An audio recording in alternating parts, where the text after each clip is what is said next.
Hello my friends, आप सुन रहे हैं हमारी कहानी पैशनेट लव एपिसोड 26। तो चलिए स्टोरी को शुरू करते हैं।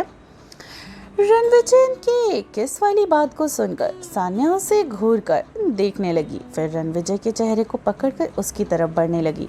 रणविजय को इसकी उम्मीद तो नहीं थी। उसने नहीं सोचा था कि सान्या इतनी जल्दी उसकी बात मान जाएगी। सान्या के चेहरे की ओर अपनी ओर बढ़ता देखकर रणविजय ने अपनी आंखें बंद कर ली। सान्या ने रणविजय के चेहरे को देखा तो उसके चेहरे पर एक स्माइल आ गई। सान्या ने कुछ पल तक उसे देखा, फिर रणविजय के गाल पर किस करके सीधा उसके लैब से उतरकर बाहर भाग गई। रणविजय ने अचानक से अपनी आंखें खोली। रणविजय की हरकत वही सान्या की हरकत को देखकर और उसे इस तरह से भागते देखकर रणविजय को हंसी आ गई। तो चलिए अब हम चलते हैं हमारे दूसरे लव बर्ड्स की तरफ, अंजिक और कनक। कनक दौड़कर अपने रूम में जाती है। दरवाज़ा बंद करके वो दरवाजे से ही टेक लगाकर खड़ी हो जाती है। उसकी सांसें बहुत तेज़ चल रही थी। कनक ने खुद को शांत किया। वो उसी पल को याद करने लगी जब अंजिक और कनक एक दूसरे के इतने करीब होकर डांस कर रहे थे। कनक के ये सब याद करते ही उसके चेहरे पर एक मुस्कुराहट घिर जाती है। अंजिक का बर्ताव जो कनक के लिए है, ये कनक को बहुत ज़्यादा पसंद आता है। अंजिक का कनक का ख्याल रखना, उसकी पसंद नापसंद का ख्याल रखना, सब कुछ कनक के दिल में बसा जा रहा था। वो ना चाहते हुए भी कब से अंजिक की तरफ बढ़ने लगी थी, उसे खुद नहीं पता चल रहा था। अंजिक और उसकी वो एक्सीडेंटल किस, कनक को वो पल याद करते ही उसके जिस्म में एक सिरहन सी दौड़ गई। उसका दिल बाहर आने को बेताब था। कनक यही सब सोच के अपने मन में खुश हो रही थी। तभी उसके आगे कुछ अतीत के पल आने लगे। फ्लैशबैक। कनक के पूरे फेस पर इस वक्त काला रंग लगा हुआ था। वहीं शनाया के हाथ में वहीं शमायरा के हाथ में भी कलर था। वो कनक के चेहरे पर लगाते हुए उस काले रंग को बोलती है, तुम दुनिया की सबसे बदसूरत लड़की हो। तुम्हें कोई देखना भी पसंद नहीं करेगा और तुम जैसी ना बोलने वाली लड़की को कौन ही चाहेगा। तुम नहीं हो, कुछ भी नहीं हो। तुम्हें किससे कोई भी पसंद नहीं कर सकता। वहीं शमायरा इस वक्त बहुत गुस्से में थी। शमायरा को कनक से तब से ही जलन होती थी जब से कनक इस घर में गई थी। कनक की खूबसूरती उसके मन में कनक के लिए और ज़्यादा नफरत पैदा करती थी। कनक रो रही थी, वो बस चुपचाप खड़ी थी। कनक के कपड़ों पे पूरी तरीके से काले रंग से खराब हो गए थे। उसके बाल उसके चेहरे पर बिखरे हुए थे। शमायरा पागलों की तरह कनक के चेहरे को खराब करना चाहती थी। शमायरा के चेहरे के इस समय रंग उड़े हुए थे। वो कनक को उसका बस चले तो वो कनक को मार ही डाले। कनक के चेहरे के रंग लगभग एक हफ्ते तक नहीं गया था। कॉलर, उसकी बॉडी पर जो रंग लगा था वो छूट ही नहीं रहा था। शमायरा की बात कनक के दिलो दिमाग पे पूरी तरीके से हावी हो गई थी। उसने तो ये मान ही लिया था शमायरा ने जो भी कुछ उससे कहा था वो सच है।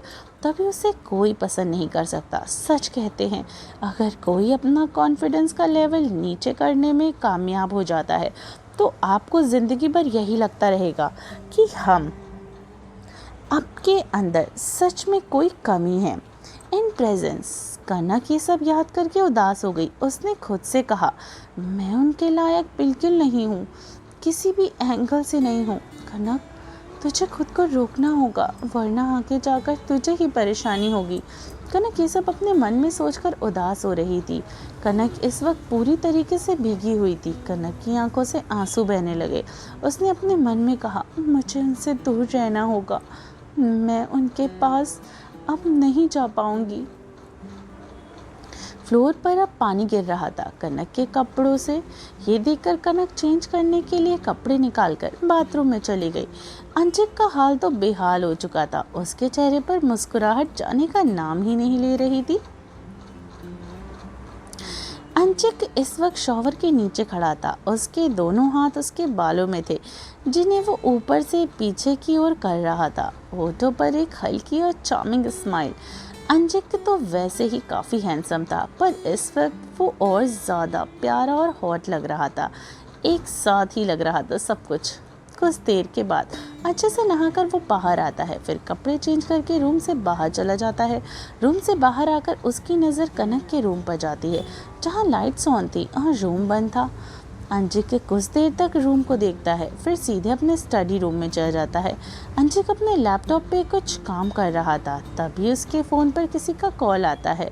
अंशिक ने एक नज़र कॉलर आईडी पे देखी। नाम देखकर उसके चेहरे पे, जो काम करते वक्त बहुत ही ज़्यादा सीरियसनेस थे, अब वे हल्की स्माइल में आ गए थे। अंशिक ने कॉल रिसीव करते ही बिना सामने वाले की बात सुने ही कहता है, चलो अच्छा है, आखिरकार इतने बड़े डॉक्टर को मुझ जैसे छोटे बिजनेसमैन के लिए टाइम तो मिल गया। अंशिक इतना बोलकर चुप हो गया। वहीं सामने से कुछ आवाज़ नहीं आ रही थी। थोड़ी देर के बाद सामने से एक गहरी आवाज़ आती है, इस छोटे बिजनेसमैन से ही तो लोग बात नहीं कर पाते। कुछ लोगों को तो सालों लग जाते हैं इनकी एक झलक पाने के लिए। अंशिक सामने वाले की बात सुनकर एक गहरी सांस लेकर कहता है, क्या हुआ, क्या प्रॉब्लम है? अंशिक की बात सुनकर सामने वाला इंसान थोड़ा रुक कर कहता है, मैं आ रहा हूँ तेरे पास, वहीं बात करते हैं। सामने वाले की बात सुनकर अंशिक जल्दी से और हड़बड़ी में कहता है, नहीं, तू यहाँ नहीं आएगा। अंशिक की बात सुनकर सामने वाला इंसान हैरानी से कहता है, क्यों, क्या हो गया है? ऐसा कौन सा खजाना रख दिया तूने अब, जो तेरे पास भी नहीं आ सकता? अंशिक को समझ नहीं आ रहा था कि वो क्या कहे। अंशिक ने बिना सोचे समझे ही बोल दिया, वो मेरे घर का रेनोवेशन हो रहा है। अंशिक की ये बात सुनकर सामने वाला शक भरी आवाज़ में पूछता है, राज हो जो भी बोल रहा है, थोड़ा सोच कर बोला कर। मुझे पता है तू राठौर मेंशन में नहीं है, होटल में भी नहीं है, कहाँ है तू? अंशिक ने अपने सर पर चपत मारी। मतलब हद है, जल्दीबाजी में इंसान का दिमाग उसके घुटनों में आ जाता है। ये तो सुना था, पर आज खुद के ऊपर भी प्रैक्टिकल करके देख ही लिया। अंशिक ने खुद से बड़बड़ा रहा था। अंशिक ने थोड़ा चढ़कर कहा, यार तू डॉक्टर है या सीबीआई? जब देखो तब जवाब जवाब करता रहता है। ऐसा लगता है जैसे बंदूक में गोली की जगह सवाल रखा है, मेरी तरफ अटैक कर रहा है। बेकार में तू डॉक्टर बन गया, पेशेंट तो तेरे सवाल से ही मर जाते होंगे। अंशिक की बात सुनकर वो स्पॉट कर सामने वाला कहता है, तेरी बातों से लग रहा है तू घर पे ही है, तो क्या रेनोवेशन अच्छे से हो रहा है या नहीं, तो यही देख रहा है। अब ये मत बोलना कि तू तेरे घर के बाहर टेंट लगा कर रह रहा है, क्योंकि अब बस यही एक ऑप्शन है तेरे पास। अंशिक का मन कर रहा था कि वो फ़ोन में घुसकर सामने वाले के मुंह पर टेप लगा दे। अंशिक अब इरिटेट हो गया था, मतलब कि इंसान को जीने की इच्छा ना हो ना, ऐसी वाली हालत हो गई थी। अंशिक खुद से ही कहता है, ये दोस्त नहीं है मेरा, पता नहीं कहाँ से मैं इसे मिल गया, ये मुझे। अंशिक की बात को आगे ना बढ़ाकर सीधे कहता है, मैं कल तेरे फार्म हाउस आ जाऊंगा। इतना बोलकर अंशिक सामने वाले की बातों को बिना सुने ही कॉल को कट कर देता है। अंशिक फिर फ़ोन को सोफे पर फेंक कर, जैसे फ़ोन में बॉम्ब लगा हो और ज़्यादा देर तक हाथों में रखेगा तो वो फटने के ज़्यादा चांसेस हैं। वहीं दूसरी तरफ एक लड़का जो अभी टेरेस पे खड़ा था, उसकी बस पीठ दिखाई दे रही थी और उसने अपने कानों से फ़ोन हटाए और फ़ोन को घूरते हुए कहा, इस लड़के को कुछ तो हुआ है।